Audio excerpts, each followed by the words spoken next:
Hey, what's up guys? Stephen Colt of Mac here, and with all of the rumours that Apple is going to be building their own electric car within the next 4 years or so, obviously they're going to be compared to the electric car company of the moment, Tesla.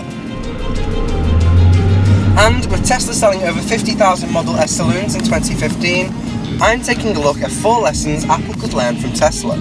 So let's get started. First up on my list is for Apple to use all of their technology know-how, but to keep it simple. Now, although Apple is known for keeping their products simple and easy to use, in recent years they've been less successful.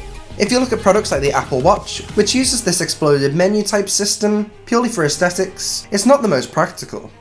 Had they used a 3x3 grid or something more similar to iOS, or heck, even the iPod Nano that had a touchscreen. If you look at Tesla, it has a 17-inch touchscreen in the middle of the dash, whilst other car manufacturers are using 8-inch screens with lower tech. Tesla almost has a fully fledged tablet in its cars. So if Apple goes down the route of just having CarPlay in there, it's not going to be a standout feature. But they need to make sure they still keep it simple. Tesla's touchscreen can control almost every function of the car. It also allows you to use Google Maps, browse the internet with its free for 4 years 3G, and control and monitor things such as your recent trips, driving styles, and even higher and lower your car's suspension, all while still being easy to use. Pair all of that with Apple Music, Siri, and over-the-air updates, and you're onto a winner. Plus, I'm guessing the Apple Car, or iCar, whatever you'd like to call it, is going to be damn expensive. So they need to make sure they don't skimp on tech.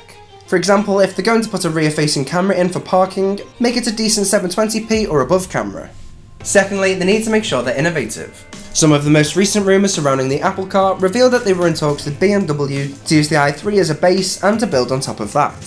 Which is nothing new. Car manufacturers do this all the time. The hipster favourite Fiat 500 is based on a Fiat Panda, and the list goes on. But one of the reasons Tesla stand out against its car producing rivals is because they did something different. The Tesla Model S is built on the skateboard style base, which is where the batteries are all placed. It's based on something GM teased all the way back in 2002, but never acted upon.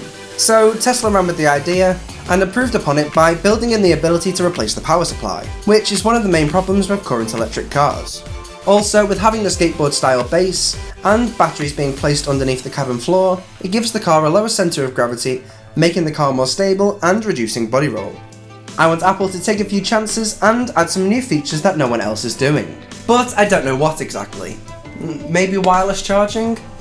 Next on my list is sales, and I'm not too worried about this one. Apple has one of the best experiences when it comes to purchasing their products, whether that's in store or online. It's always super simple, but the way that Tesla sell their cars is completely different to any other car manufacturer out there. No big dealerships, just small boutique style shops with only 1 or 2 cars on display. Again, the key here is simplicity. No big car lots with hundreds of cars to walk through, just test drive one, if you decide you like it, sit down with a genius to design your car and choose your options. Sort out financing, and allow Apple to deliver your car to your drive. Again, this isn't going to be an entry-level priced car, so it's all in the details. And having this style of purchasing makes the experience as painless as possible. If you're asking for top dollar, deliver on it. Then, for second-hand cars, maybe Apple could host some sort of a trade-in scheme to either refurbish to approved used and sell on, or to recycle them and use a giant version of Liam. Last on my list is to over-deliver, and I mean that in every sense. Apple has recently had a few lapses in quality control and its fair share of software issues in the last few years, so they need to make sure they get this right. And even as I mentioned earlier, they need to make sure they don't scrimp on tech where they don't need to. For example, there's no reason why the iPhone SE's front-facing camera wasn't upgraded from 1.2 megapixels to the iPhone 6s's 5 megapixel camera. Apple's fairly accurate and true when it comes to its battery life estimates, so I'd want to see the same in the car. Most manufacturers, with the odd exception, claim a range of 100 miles. But that's not always the case unless you're constantly driving downhill, you've got the radio off, and there's a bit of a breeze behind you. Tesla claims the Model S will do 320 miles for the 86 kWh battery, and guess what? It pretty much can. So over-deliver on the mileage, as that's what holds a lot of people back when it comes to electric vehicles and range anxiety. Teslas just work, which is what you could used to say about Macs.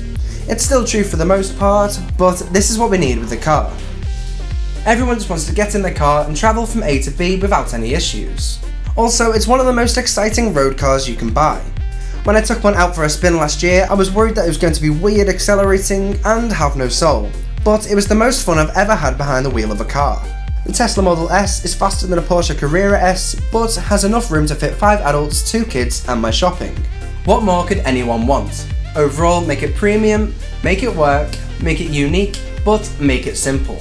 If they do all of that, and there's some way in hell I could afford one, I'll be the first in line. Well, that's it for this video, but what do you think? What do you think Apple needs to do to make their car a success? Let me know in the comments down below. Also, if you enjoyed this video, go ahead and hit that like button down below, and don't forget to hit subscribe so you don't miss a single video from Cult of Mac. I'll catch you in the next one.